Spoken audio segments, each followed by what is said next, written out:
জমা টাকা বিক্রি করে দিয়ে ধার দেনা করে বিদেশে যেতে চায়, আমাদের রেমিটেন্স যোদ্ধা হতে চায়, বাংলাদেশের রিজার্ভে অবদান রাখতে চায়। এটা তাদের সাথে এবং পুরো বাংলাদেশের সাথে বলতে গেলে একটা বড় ধরনের অন্যায়। মানুষ যত বেশি সচেতন হবে তত আসলে এই দালালদের দৌরাত্ম কমবে। যে কোম্পানিগুলো আসলে এইভাবে ওত পেতে আছে, সো তাদেরকে প্রথমে আগে ফাইন্ড আউট করা, দেন তারপরে তারা যদি আসলেই ট্রাস্টেড হয় তাহলে সেখানে বিনিয়োগ করা, কিন্তু তার আগে বিনিয়োগ করা আমি মনে করি না। মতো যে রিক্রুটিং এজেন্সিগুলো এই কাজগুলো করছে আর কি, গভর্নমেন্টের দিক থেকে উচিত হবে মানে প্রপার ইনভেস্টিগেশন আগে করা।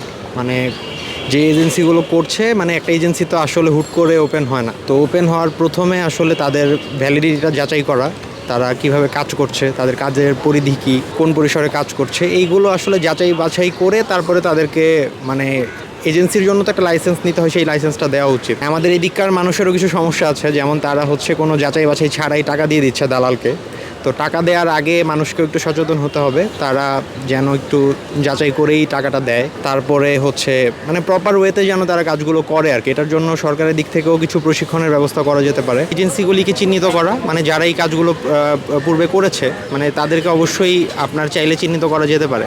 আপনার যারা ক্ষতিগ্রস্ত সেই পরিবারগুলোর সাথে কথা বলতে হবে, মানে কার থ্রুতে তারা টাকা দিল, কোন এজেন্সিকে তারা টাকা দিল, সেইগুলিকে আপনার আইডেন্টিফাই করে দেন তারপরে তাদেরকে আইনের আওতায় নিয়ে আসতে হবে।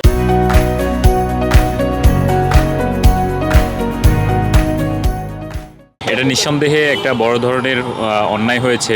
যারা নিজের সর্বোচ্চ বিক্রি করে দিয়ে জমা টাকা বিক্রি করে দিয়ে ধার দেনা করে বিদেশে যেতে চায়, আমাদের রেমিটেন্স যোদ্ধা হতে চায়, বাংলাদেশের রিজার্ভে অবদান রাখতে চায়, এটা তাদের সাথে এবং পুরো বাংলাদেশের সাথে বলতে গেলে একটা বড় ধরনের অন্যায়। বৈদেশিক যে আমাদের সম্পর্কগুলো নিহিত হয়, এটা প্রধান মূল যে ফ্যাক্টর হিসেবে কাজ করেন এটা কিন্তু সরকার প্রথমত এগুলো বিভিন্ন এজেন্সিকে দায়িত্ব দেন, তাদের রেজিস্ট্রেকৃত তাদের ডকুমেন্টস আছে। প্রশ্ন হলো সরকার আসলে যে এজেন্সিগুলোকে দায়িত্ব দিচ্ছেন তারা কি লিগ্যাল কিনা, তারা ফ্রড কিনা, এইটা খতিয়ে দেখা উচিত। কারণ সম্প্রতি যে মালয়েশিয়ার যে ইস্যুসটা নিয়ে যে সমস্যাটা ঘটেছে, দেখেন কয়েক হাজার শ্রমিক তারা তাদের জমি বাড়ি ঘর বিভিন্ন তাদের এটা সঞ্চয় করে তারা টাকা জমা দিয়েছিল। ফলশ্রুতিতে কী হলো, হুট করে মালয়েশিয়াগামী পুরো ফ্লাইট পুরো সিস্টেমটা বাতিল হয়ে গেল। তাতে কী হলো, যে মানুষটা তার ডিপোজিট এবং সে ঋণগ্রস্ত হয়ে টাকা জমা দিল, তার অবস্থাটা তো খুব খারাপ অবস্থা হয়ে যাওয়ার কথা, এটা নর্মাল, খুব স্বাভাবিক। কিন্তু এক্ষেত্রে সবচাইতে দায় স্বীকার করতেছে, মানে দায়ের যে ব্যাপারটা সেটা কিন্তু সরকারেরও আছে। কারণ সরকার যে এজেন্সিটার মাধ্যমে পাঠাতে চাইলো, এই এজেন্সির যে লোকগুলো আছে তাদেরকে আইনের আওতায় এবং জবাবদিহিতার আওতায় নিয়ে আসা উচিত। এবং একই সঙ্গে কঠোর থেকে কঠোর যে ফ্রডের যে শিকার হওয়ার যে মানুষগুলো, তাদের সঠিক বিচার করা উচিত। কারণ এটা আমাদের দেশের একটা সার্বভৌমত্বের প্রশ্ন।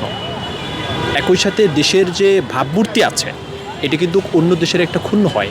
কারণ তারা তখন দেখে তাদের কাগজপাতি এবং আনুষঙ্গিক ব্যাপারগুলো ঠিক নাই, তারা কিন্তু এই দেশকে নিয়ে একটা নেতিবাচক মন্তব্য করে। একই সাথে আমাদের এই যে গ্রিন পাসপোর্ট, এটা নিয়ে কিন্তু বিভিন্ন দেশ খুব কনসার্ন, কারণ তাদের আমাদের বিভিন্ন ডকুমেন্টসগুলো ঠিকঠাকভাবে তারা পায় না, যার ফলে তাদের ভিতরে একটা সংশয় তৈরি হয়।